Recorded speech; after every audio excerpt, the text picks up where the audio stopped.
This is a hobby author publishing presentation, where my hobby is your entertainment.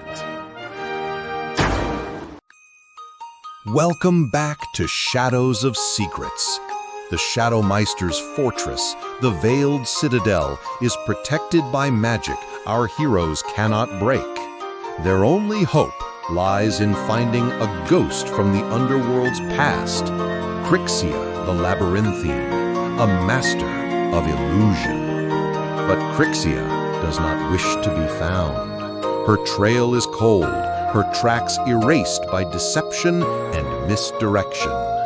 Today, in Chapter 17, Seeking the Illusionist, Jared and Ace must navigate the treacherous, reality-bending streets of the Serpent's Coil district, solving riddles and dodging the Myster's hunting parties in a desperate race to find the one person who can show them the way. Chapter 17, Seeking the Illusionist. The stale air of the storeroom felt suffocating, charged with unspoken grief and the looming threat of the Myster. Staying put wasn't an option. The longer they remained, the higher the chance the Myster's agents, or even the City Watch investigating Elysia's death, would track them down. Their only path forward lay in finding the elusive Kryxia. Right, Ace grunted, buckling his axe harness tighter. Serpent's Coil district. That's where the scent starts, faint as it is. He glanced at Jared, whose face was still pale but set with grim determination. Keep sharp, lad. We're walking into the Viper's nest looking for a ghost, and there's plenty of other things in the Coil that bite. They slipped out of the tavern storeroom under the cover of late afternoon shadows, melting into the throng of Oswagonia's less reputable western quarters. Ace led the way with ingrained certainty, navigating the tangled maze of alleys and overcrowded streets towards the Serpent's Coil. This district pulsed with a different energy than the rest of the city. The shadows seemed deeper here, the architecture subtly distorted, hinting at hidden passages and architectures that didn't quite obey mundane laws. The air itself hummed faintly, not with raw power like the shrine, but with a complex tapestry of overlapping, low-level enchantments. Glamours hiding shopfronts, illusions masking doorways, wards whispering warnings from unseen thresholds. It was a place where illusion was commonplace, a necessary tool for survival and commerce. Ace navigated by instinct and fragmented memory, occasionally pausing to scrutinize a faded symbol on a doorframe or the arrangement of runes etched into a cobblestone. She used to favor places that dealt in specific components, he muttered, more to himself than Jared. Rare pigments for illusions, powdered moonstone, tears of forgotten sprites, stuff most mages wouldn't bother with. He scanned the strange shopfronts, apothecaries advertising dream elixirs, tinkers selling clockwork illusions, dusty shops promising charms of misdirection. His search began, probing the edges of the district where Kryxia's arcane needs might once have led her. Their initial foray into the Serpent's Coil yielded little more than wary glances and closed doors.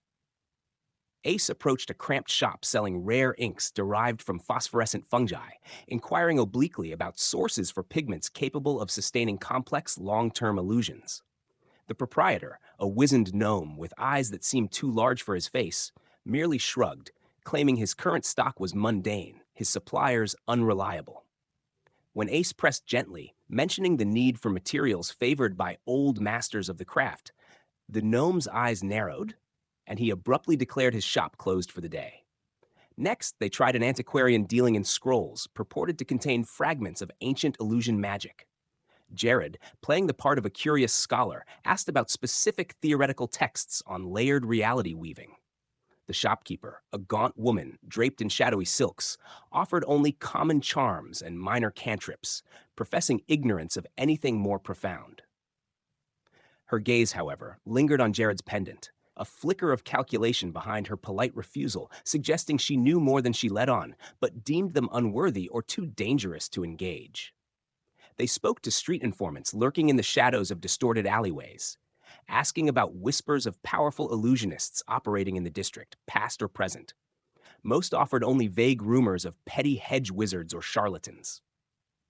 The name Kryxia drew blank stares, or worse, a sudden pointed silence, followed by the informant melting back into the crowds.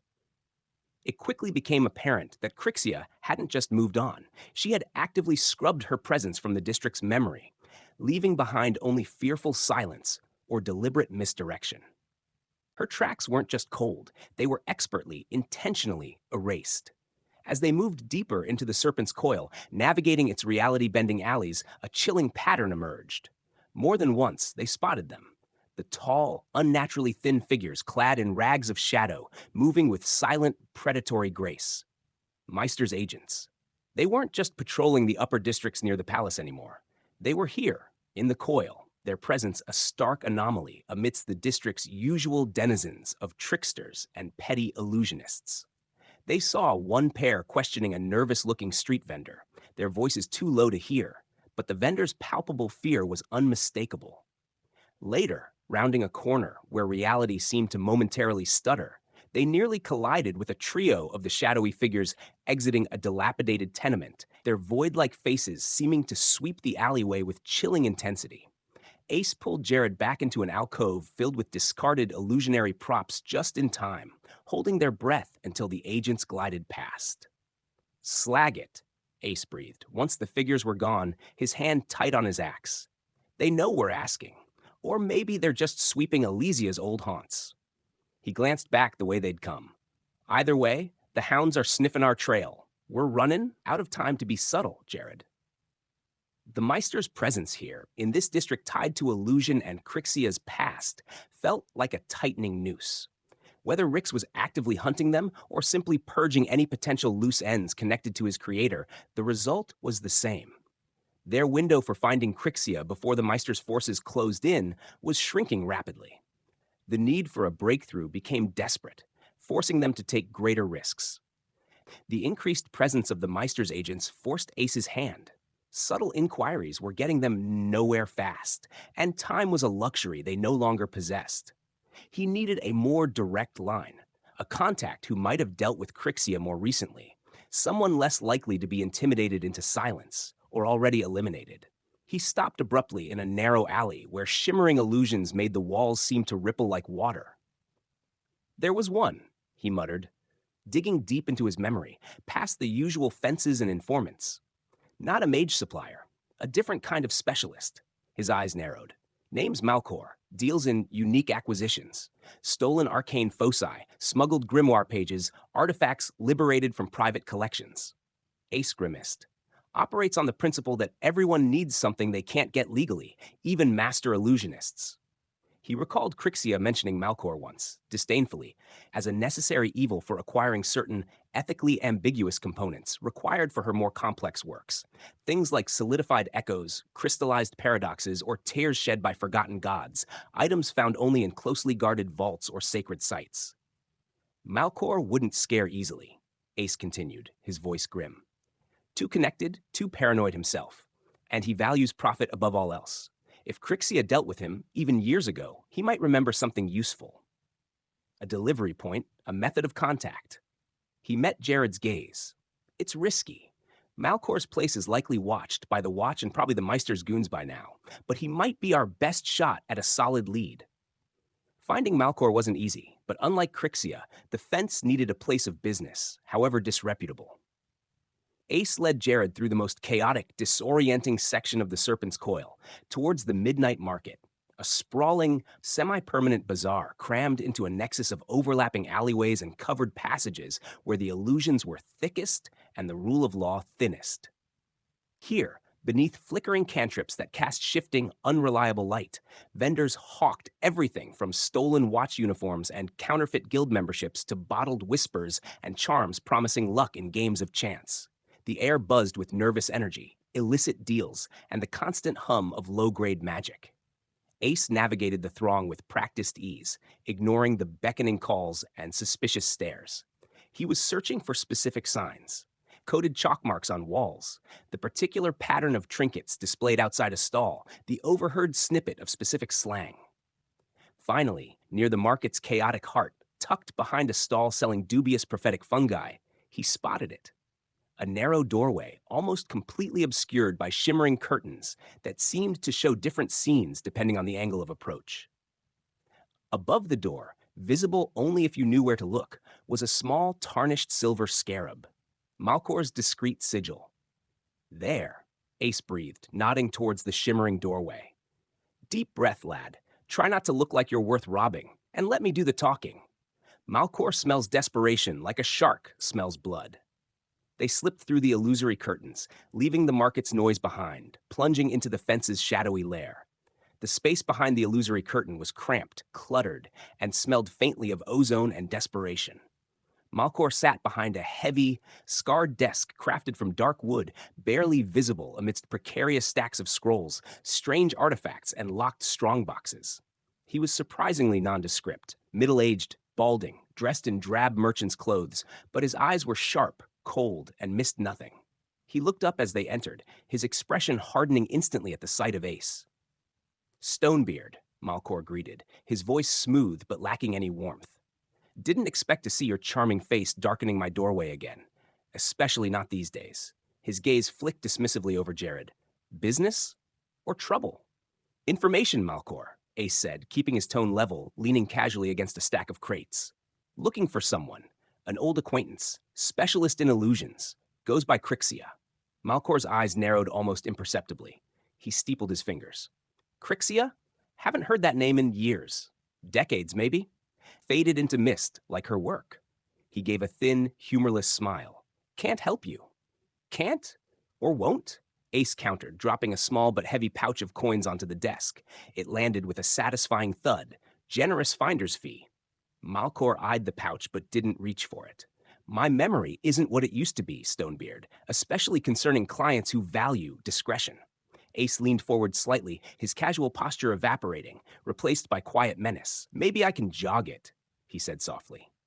"Remember that little incident with the Orzhov Syndicate consignment? The one involving misplaced soul coins and a certain very incriminating ledger? The one I helped disappear?" Malkor's face tightened almost imperceptibly. Ace pressed on. "Or perhaps we could discuss the current whereabouts of the Serpent's Eye amulet, recently liberated from Baron von Hess's private vault?" Malkor paled slightly. Ace let the veiled threats hang in the air, a delicate balance of bribery and blackmail. "Kryxia," Ace repeated firmly. "Method of contact, last known location, anything. It's important." Malkor remained silent for a long moment, his sharp eyes assessing Ace, then flicking to Jared, weighing risks and potential profits. The veiled threats had clearly landed, stirring unpleasant memories, but revealing information about Kryxia was dangerous in its own right, especially now. He finally sighed, a barely audible hiss of air. He didn't reach for the coin pouch, nor did he directly answer Ace's demand. Instead, he picked up a small, intricately carved puzzle box from his cluttered desk, turning it over in his thin fingers. "Kryxia," he said slowly, his voice regaining its smooth, calculating tone, "is particular. She always was. Doesn't suffer fools, doesn't deal with blunt instruments." His gaze held Ace's. "She values subtlety, artistry, and appreciation for the layers beneath the surface." He placed the puzzle box back on the desk, tapping it lightly. "Information isn't just bought with coin or threats, Stonebeard. Sometimes it requires demonstrating suitability." He leaned back in his chair, a calculating glint in his eyes. "There's a place, not far from here. Ghost Alley, they call it, known for its ephemeral street art, specifically the work of someone nicknamed the Silent Painter." He smiled thinly. "The painter leaves messages, riddles woven into illusions that fade with the dawn. The latest piece appeared last night. Go there. Solve the painter's puzzle." He waved a dismissive hand. "If you can decipher the meaning hidden within that transient illusion, understand the artistry, then perhaps you're the sort of people Kryxia might deem worthy of contact. Consider it an audition." He offered no further clues, just a cryptic task, a test of perception designed perhaps by Kryxia herself, delivered through her reluctant former associate. Ace pocketed his coin pouch, giving Malkor a long, hard stare before turning to leave. The fence's test was infuriating, another layer of obfuscation, but it was the only lead they had. Ghost Alley. He knew the place. A narrow, perpetually shadowed passage, notorious even within the Serpent's Coil for its unstable, shifting illusions. Some said it was haunted. Others claimed it was a dumping ground for failed or decaying enchantments.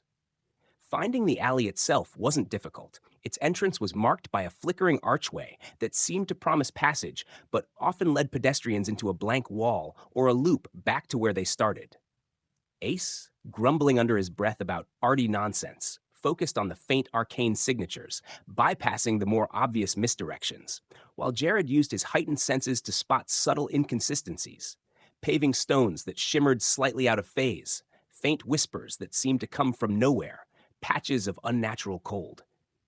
Navigating the alley was like walking through a dream. Walls dissolved into mist only to solidify again behind them. Illusory doorways promised shortcuts, but opened onto dizzying drops or cramped closets filled with spectral junk. Minor traps abounded, pressure plates triggering blasts of harmless but disorienting colored smoke, tripwires that caused the alley floor to ripple like water, illusory pits that vanished when stepped upon. It was a gauntlet of minor deceptions, designed to frustrate and confuse. Finally, in a small alcove halfway down the passage, they found it. Not a person, but an artwork. Projected onto a damp brick wall was a shimmering, transient illusion, a complex image constantly shifting, depicting a stylized silver key turning within a lock shaped like a weeping eye. The illusion pulsed faintly, light and shadow chasing each other across its surface, and seemed to subtly draw the eye towards the intricate wards carved into the key's shaft. This had to be the work of the silent painter, the puzzle Malkor had sent them to solve. They stood before the shimmering illusion, its ethereal light pulsing softly in the dim confines of Ghost Alley. The silver key turned endlessly within the weeping eye lock, shedding illusory tears that seemed to dissolve into the damp brickwork. Intricate, shifting wards writhed along the key's shaft, their patterns complex and mesmerizing, designed to draw and hold the eye. Ace squinted, circling the illusion slowly, viewing it from different angles. "It's a misdirection," he muttered, his thief's instincts kicking in. "Too flashy. Look how the light flares just as the key turns fully, draws your eye away from the wards. And the tears? They land randomly, distract you from the lock itself."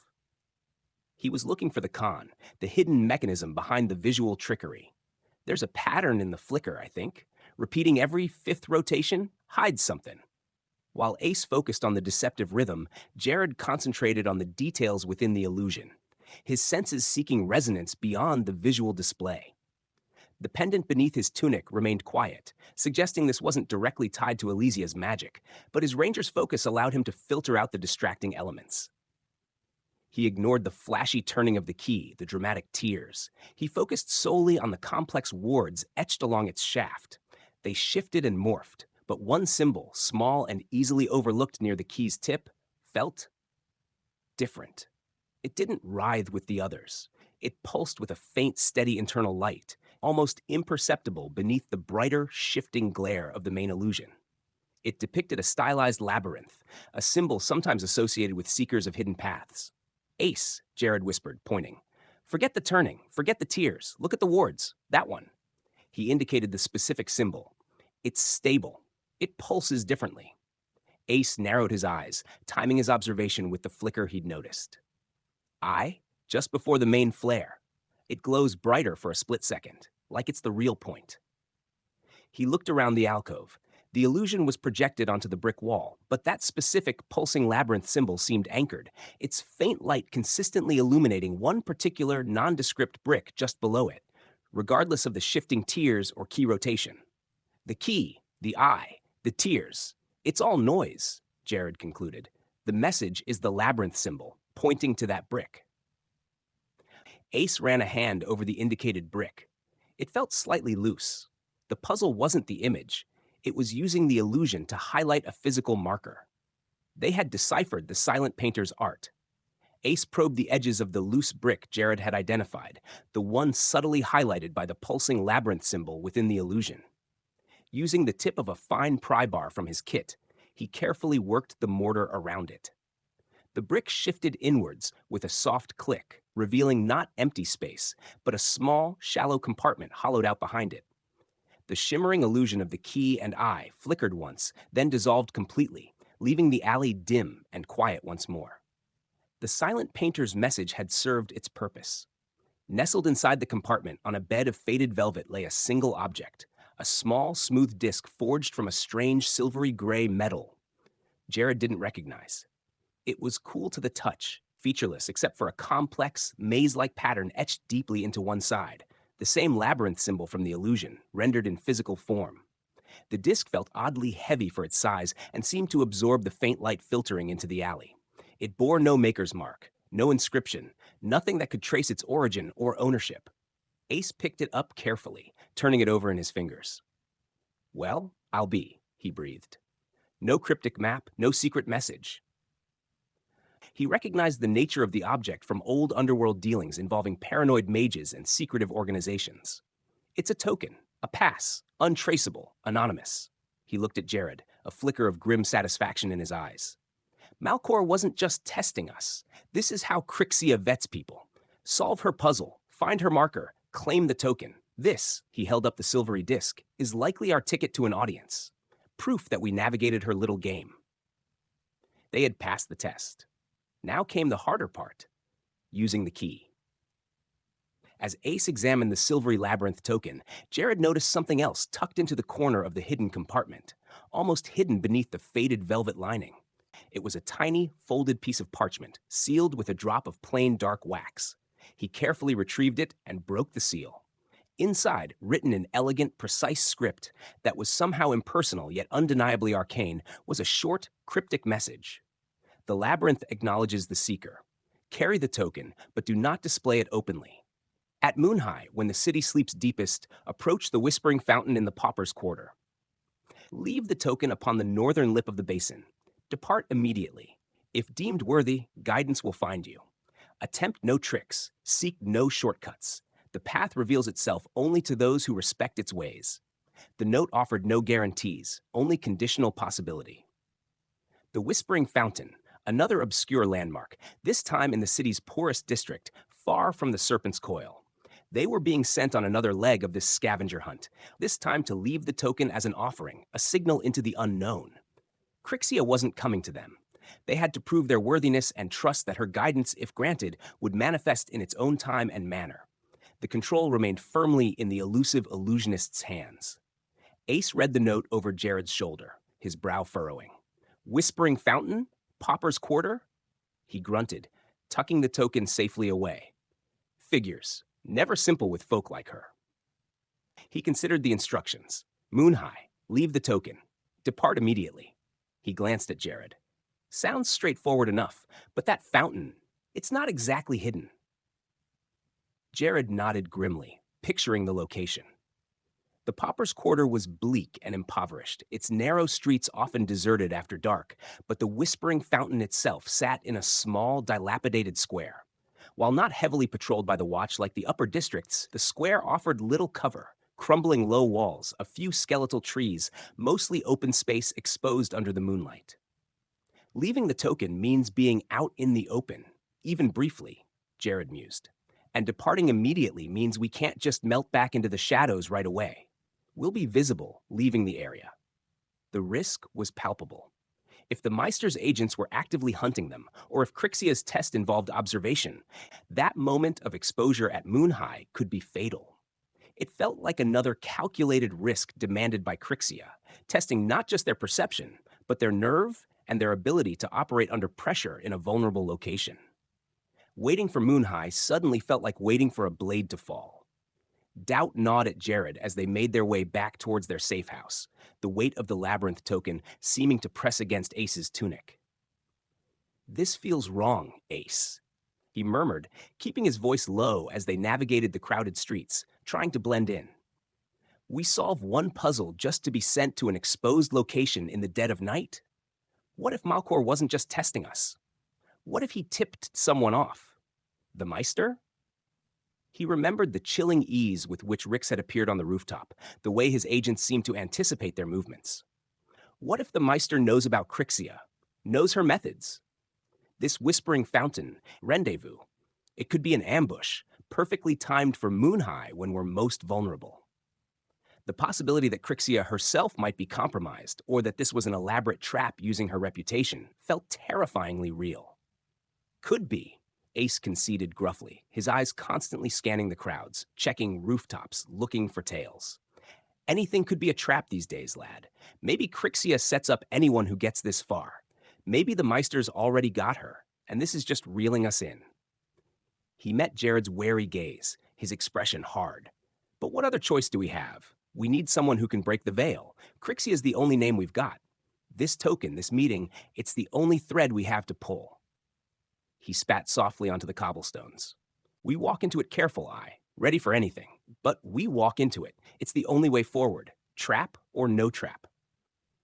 The grim pragmatism was undeniable, but it did little to ease Jared's deep unease. Jared fell silent, weighing Ace's blunt assessment against his own deep-seated caution. The dwarf was right. Every path forward seemed fraught with peril, shadowed by the Meister's power and the lingering uncertainty of Elysia's machinations. Waiting, hiding, hoping for another clue felt like passively accepting defeat. The labyrinth token, the cryptic instructions, the rendezvous at the Whispering Fountain, it was a tangible step, however risky. It was the only lead their desperate search had yielded. He looked at Ace, seeing the grim determination etched onto his friend's face, the unwavering loyalty that had seen them through countless dangers before. If Ace was willing to walk into this potential ambush, knowing the risks, then Jared couldn't let his own fear paralyze them. He had followed his mother's trail into darkness. He could follow this illusionist's path, wherever it led. "All right," Jared said, the single word quiet but firm, cutting through his own doubts. "We do it. We go to the Whispering Fountain. Together." He met Ace's gaze, a silent understanding passing between them. They would prepare for the worst, watch each other's backs, move with every ounce of skill and caution they possessed. But they would take the risk. They would leave the token at moon high and face whatever consequences followed. It was a gamble, perhaps a desperate one, but it was the only move left on the board. Hours later, under a sliver of moon hanging high in the velvet black sky, they reached the edge of the dilapidated square housing the Whispering Fountain. The pauper's quarter was eerily silent, the usual nighttime sounds of the city muted and distant here. The fountain itself, a crumbling stone basin depicting worn figures of forgotten river gods, sat in the center of the square, emitting a low, gurgling sigh rather than a whisper, the water barely trickling over its moss-stained edges. Moonlight cast long, skeletal shadows from the few leafless trees in the surrounding hovels, making the open space feel vast and exposed. They didn't approach immediately. Instead, they found concealment in the deepest shadows afforded by a collapsed section of wall bordering the square. From here, they had a clear view of the fountain and most of the approaches, while remaining hidden from casual observation. Ace settled into watchful stillness, eyes scanning methodically, listening for any sound out of place, the scrape of a boot, the rustle of cloth, the telltale silence of a Myster agent. Jared drew on his ranger training, extending his senses, feeling for unnatural cold spots, subtle disturbances in the air, the prickle of being watched. The minutes crawled by, each one stretching taut with anticipation. The square remained deserted. The only sounds were the gurgling fountain, the distant cry of a night bird, and the faint skittering of unseen vermin in the surrounding alleys. Moon-high approached, the sliver of moon climbing towards its zenith, casting the fountain into stark relief. The tension mounted, a palpable thing in the cold night air. Were they alone? Or were unseen eyes watching them even now, waiting for them to make their move? The sliver of moon reached its highest point, directly overhead, bathing the small, dilapidated square in its cold, pale light. "Now," Jared whispered, his eyes fixed on the designated spot on the fountain's northern lip. Ace nodded curtly. He'd already plotted the shortest, quickest route across the exposed space. Taking a deep breath, he exploded from the shadows. He moved low and fast, a dark blur against the moonlit cobblestones, his footsteps nearly silent despite his speed. Reaching the Whispering Fountain, he didn't hesitate. With swift precision, he placed the silvery labyrinth token exactly on the northern edge of the crumbling basin, where the moonlight struck it directly, making the strange metal gleam faintly. The instant the token was placed, Ace spun and retreated, darting back towards the cover of the collapsed wall with the same speed and silence he'd used to approach. The entire operation took less than 5 seconds, a fleeting exposure, a moment of vulnerability minimized by practiced efficiency. He rejoined Jared in the shadows, breathing slightly harder, his hand instinctively resting on his axe hilt. They resumed their vigil, hearts pounding, every sense strained, waiting to see if their offering would be accepted, or if the trap, if there was one, would spring now that the token was laid bare under the moon. Silence descended again, deeper and more profound now that the token lay exposed on the fountain's edge, gleaming faintly under the moon. They waited, hidden in the shadows, muscles tense, eyes scanning the empty square. A minute passed, then another. The fountain continued its mournful gurgling. A stray cat slunk across the far side of the square and disappeared into an alley. The moon began its slow descent from the zenith. Nothing. No shadowy figures emerged. No hidden doors opened. No mystical lights flared. The token simply sat there, untouched, seemingly ignored. Doubt, cold and insidious, began to creep into Jared's mind, chilling him more than the night air. Had it all been a wild goose chase? Was Malkor just playing games? Had Kryxia moved on, or did she deem them unworthy after all? Or worse, had they exposed themselves for nothing, leaving a signpost for the Myster's agents to find later? Ace shifted beside him, a low grunt of impatience escaping his lips. The silence wasn't just empty, it felt mocking. The minutes stretched into an eternity of anticlimax, leaving them alone in the quiet square with only their dwindling hope and the unanswered riddle of the Veiled Citadel. Just as Jared's hope began to fray completely, just as Ace shifted restlessly, muttering a dwarven curse about wasting time, something changed. It wasn't dramatic, no sudden apparition or magical flare. It was subtle, easily missed if they hadn't been watching with such strained intensity. The water in the fountain basin, which had been trickling sluggishly over the mossy stone, suddenly went still. The gurgling sound ceased abruptly. Then the surface of the small pool rippled, not from wind or inflow, but from within, as if disturbed by an unseen hand beneath. The ripples spread outwards in perfect concentric circles, catching the moonlight in shifting patterns. As the ripples subsided, a faint shimmer appeared on the water's surface directly below where the token rested on the basin's lip. It wasn't a reflection, it was a luminescence originating from the water itself, a milky, opalescent sheen that pulsed with a soft, internal light.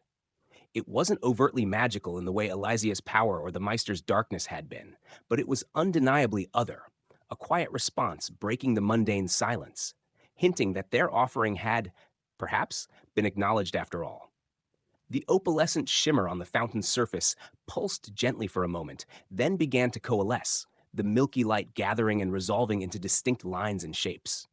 It wasn't a reflection of the moon or the stars, but a projection emanating from the water itself, forming a silent, luminous image that hovered just above the still surface. It was a map. Not a grand, detailed chart, but a simplified overlay of the immediate streets surrounding the Pauper's Quarter, rendered in soft, glowing lines. A single, brighter line pulsed rhythmically, indicating a path leading away from the fountain, winding through a specific sequence of nearby alleys and side streets familiar to Ace. The glowing path extended beyond the immediate neighborhood, overlaying a ghostly representation of the city's broader layout, finally terminating miles away, deep within a dense working-class district on the city's southern edge. A district known for its noisy workshops, cheap tenements, and general lack of arcane significance. The destination marker wasn't a grand tower or hidden cave, but pulsed faintly over the representation of a specific, utterly unassuming building. A tall, narrow structure depicted as sandwiched between a tannery and a dye works, indistinguishable from hundreds of similar buildings in that area. No words appeared, no voice whispered instructions. Just the silent, luminous map, projected onto the water's surface, offering clear, precise guidance. The path had been revealed. Kryxia, it seemed, had accepted their token and deemed them worthy of the next step. Hope surged through Jared, sharp and unexpected, quickly followed by urgency. The luminous map projected onto the fountain's surface was intricate but undeniably faint, its light already seeming to thin and waver, like mist about to dissipate in the morning sun. This guidance wasn't permanent. It was ephemeral, a fleeting message demanding immediate action. "Ace! Look!" Jared whispered urgently, pointing towards the fading lines. "It won't last." Ace needed no prompting. His eyes, accustomed to deciphering complex symbols and routes in dim light, quickly memorized the glowing path, the sequence of turns, the approximate location of the unassuming building miles away. Got it, he grunted, already turning towards the first alley indicated by the luminous trail. Working class district, south side. Between a tanner and a dyer. Let's move. There was no time for debate, no time to second guess. They scrambled from their hiding place, Ace taking the lead, navigating by the memorized route. Jared glancing back only once to see the last vestiges of the shimmering map dissolve completely into the dark water of the whispering fountain. They plunged into the labyrinthine alleys of the awakening city, racing against the fading memory of the magical map and the ever-present fear that this intricate guidance might not be leading them to the elusive illusionist Kryxia, but deeper into a cleverly constructed trap. The chase was on, a desperate dash through the urban maze towards an unknown destination, fueled by fading light and fragile hope. They passed the test by solving the silent painter's puzzle and respecting the rules of her intricate game. Jared and Ace have been deemed worthy. Kryxia has revealed the next step on their path, a luminous map, a fleeting guide to her true location. But the Myster's agents are closing in, and this magical trail is their most dangerous lead yet. Will it lead them to the ally they so desperately need, or deeper into a trap? The race to find Kryxia's sanctum begins in Chapter 18, Kryxia's Bargain. Follow the light. Subscribe and see where the path leads.